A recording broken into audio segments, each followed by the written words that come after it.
Chapter 41 of Pride and Prejudice, by Jane Austen. Chapter 41. The first week of their return was soon gone. The second began. It was the last of the regiment's stay at Meryton, and all the young ladies in the neighbourhood were drooping apace. The dejection was almost universal. The elder Miss Bennets alone were still able to eat, drink, and sleep, and pursue the usual course of their employments.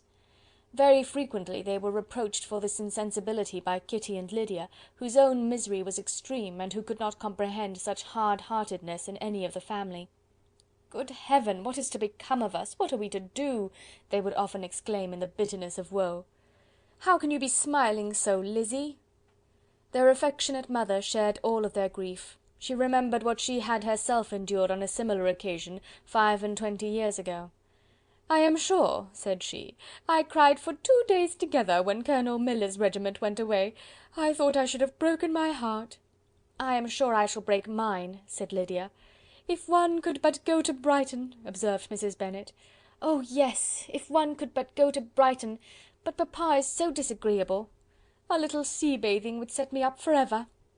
"And my aunt Phillips is sure it would do me a great deal of good," added Kitty. Such were the kind of lamentations resounding perpetually through Longbourn House. Elizabeth tried to be diverted by them, but all sense of pleasure was lost in shame.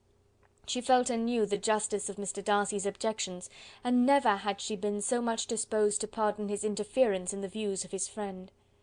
But the gloom of Lydia's prospect was shortly cleared away, for she received an invitation from Mrs. Forster, the wife of the colonel of the regiment, to accompany her to Brighton. This invaluable friend was a very young woman, and very lately married. A resemblance in good humour and good spirits had recommended her and Lydia to each other, and out of their 3 months' acquaintance they had been intimate too. The rapture of Lydia on this occasion, her adoration of Mrs. Forster, the delight of Mrs. Bennet, and the mortification of Kitty, are scarcely to be described. Wholly inattentive to her sister's feelings, Lydia flew about the house in restless ecstasy, calling for everyone's congratulations, and laughing and talking with more violence than ever, whilst the luckless Kitty continued in the parlour, repined at her fate in terms as unreasonable as her accent was peevish. "I cannot see why Mrs. Forster should not ask me as well as Lydia," said she, "though I am not her particular friend. I have just as much right to be asked as she has, and more too, for I am 2 years older." In vain did Elizabeth attempt to make her reasonable, and Jane to make her resigned. As for Elizabeth herself, this invitation was so far from exciting in her the same feelings as in her mother and Lydia, that she considered it as the death warrant of all possibility of common sense for the latter; and detestable as such a step must make her if it were known, she could not help secretly advising her father not to let her go. She represented to him all the improprieties of Lydia's general behaviour, the little advantage she could derive from the friendship of such a woman as Mrs. Forster, and the probability of her being yet more imprudent with such a companion at Brighton, where the temptations must be greater than at home. He heard her attentively, and then said: "Lydia will never be easy until she has exposed herself in some public place or other, and we can never expect her to do it with so little expense or inconvenience to her family as under the present circumstances." "If you were aware," said Elizabeth, "of the very great disadvantage to us all which must arise from the public notice of Lydia's unguarded and imprudent manner, nay, which has already arisen from it, I am sure you would judge differently in the affair." "Already arisen?" repeated Mr. Bennet. "What, has she frightened away some of your lovers? Poor little Lizzy! But do not be cast down. Such squeamish youths as cannot bear to be connected with a little absurdity are not worth a regret. Come, let me see the list of pitiful fellows who have been kept aloof by Lydia's folly." "Indeed you are mistaken. I have no such injuries to resent. It is not of particular, but of general evils which I am now complaining. Our importance, our respectability in the world, must be affected by the wild volatility, the assurance and disdain of all restraint which mark Lydia's character. Excuse me, for I must speak plainly. If you, my dear father, will not take the trouble of checking her exuberant spirits, and of teaching her that her present pursuits are not to be the business of her life, she will soon be beyond the reach of amendment. Her character will be fixed, and she will, at 16, be the most determined flirt that ever made herself or her family ridiculous. A flirt, too, in the worst and meanest degree of flirtation, without any attraction beyond youth and a tolerable person. and from the ignorance and emptiness of her mind, wholly unable to ward off any portion of that universal contempt which her rage for admiration will excite. In this danger Kitty also is comprehended. She will follow wherever Lydia leads. Vain, ignorant, idle, and absolutely uncontrolled. Oh, my dear father, can you suppose it possible that they will not be censured and despised wherever they are known, and that their sisters will not be often involved in the disgrace?" Mr. Bennet saw that her whole heart was in the subject, and affectionately taking her hand, said in reply, "Do not make yourself uneasy, my love.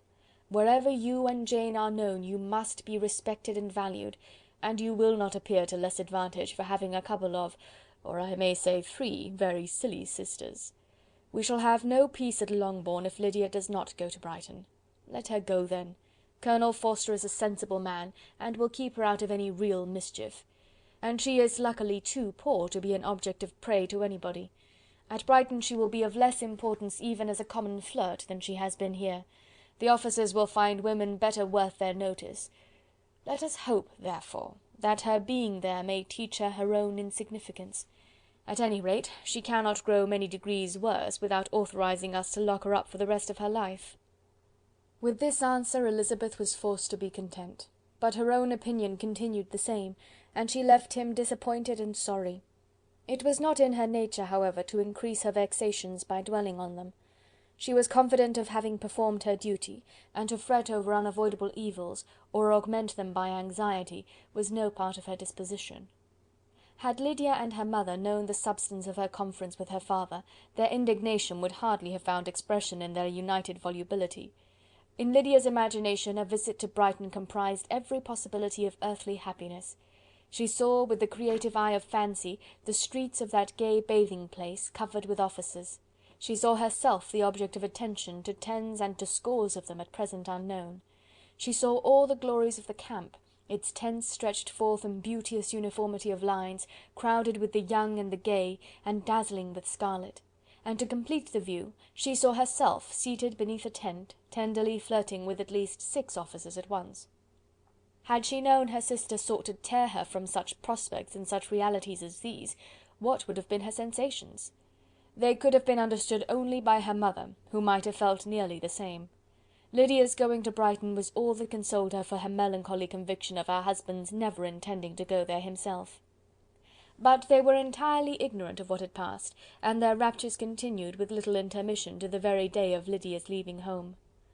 Elizabeth was now to see Mr. Wickham for the last time.